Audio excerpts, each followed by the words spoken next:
Hey everyone, this is Karen Waksman, founder of Retail MBA. Today we're going to be talking about the reasons buyers buy at retail chains.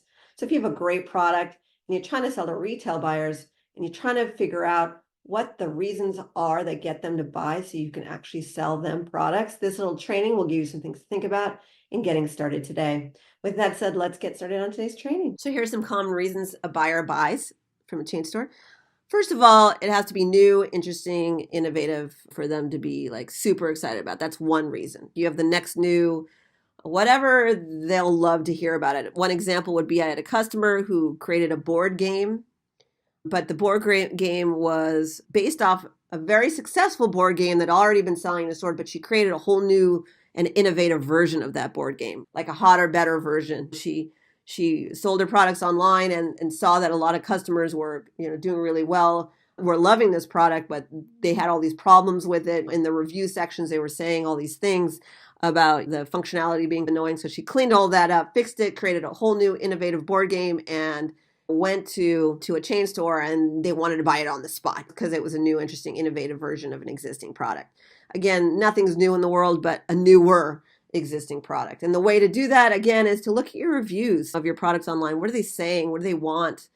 What's the functionality that they need to be added? That's new. That's different. Another reason a buyer buys is it's a best-selling product. If it's crushing it, doing really well, if you're selling in small stores or wherever else, and it's just a bestseller, or you got that best-selling tag online or whatever it is, yeah, they like money. So if it's selling in this one thing, they'll understand that it's a different audience, so they might want to just pick up your product because it's a bestseller. You know what I mean?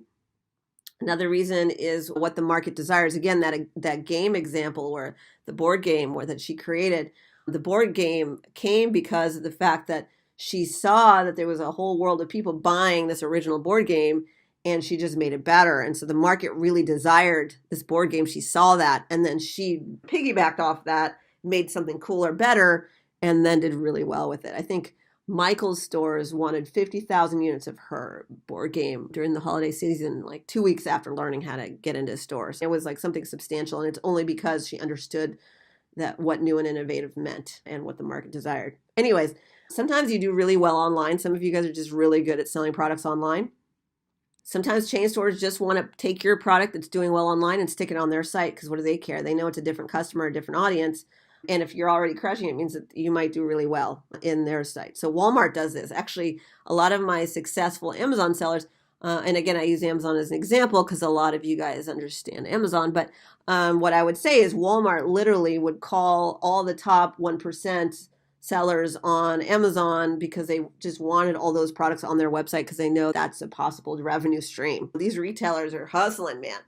They were literally calling Amazon sellers who are doing really well on Amazon and putting it on Walmart.com. Again, sometimes a hot online product will just be told yes because they're doing so well. So that's something to think about. So if you're selling really well online, consider going after chain stores. By the way, the online buyer at HomeDepot.com is not the same buyer as Home Depot stores. There's a different buyer who buys online than physical stores. We're going to be talking about strategies there, but just be aware that online buyer has different needs, wants, desires. They want to scale online. They need pictures and cool stuff to place online, good wordsmithing and so forth. That's very different than a physical store buyer where they care about the functionality of the product, how big it is, the packaging, if a customer needs to touch and feel the product, it should be in stores, not online. That's a totally different strategy.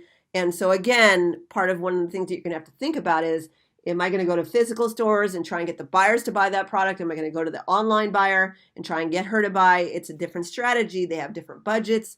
We're going to be covering that today, but just be aware that one strategy could be just selling online because, again, it's a different audience, different market. All right. Some reasons a buyer buys, you're a smart marketer.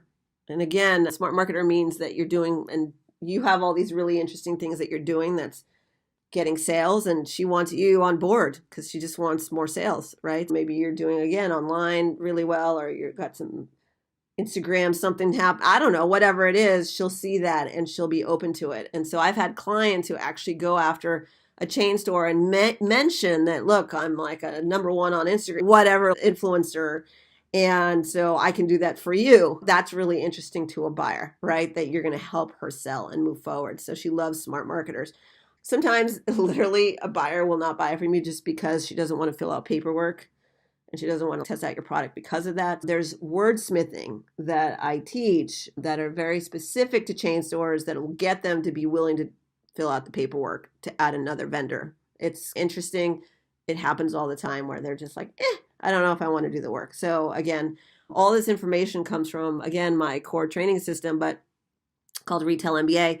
And I work with people to create their little golden nuggets for their products. But hopefully today and over the next 4 segments, you'll get enough data that you can start playing with your product and figuring out what you're going to do. The last reason a buyer buys, common reason, and there are others, but I just wanted to give you something to take away, supplier intrigue.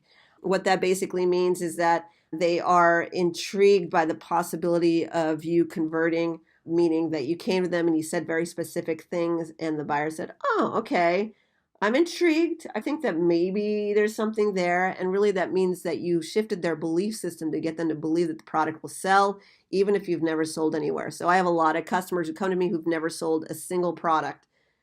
And they asked me, can I get into chain stores? And I said, absolutely. I have lots of customers who do that.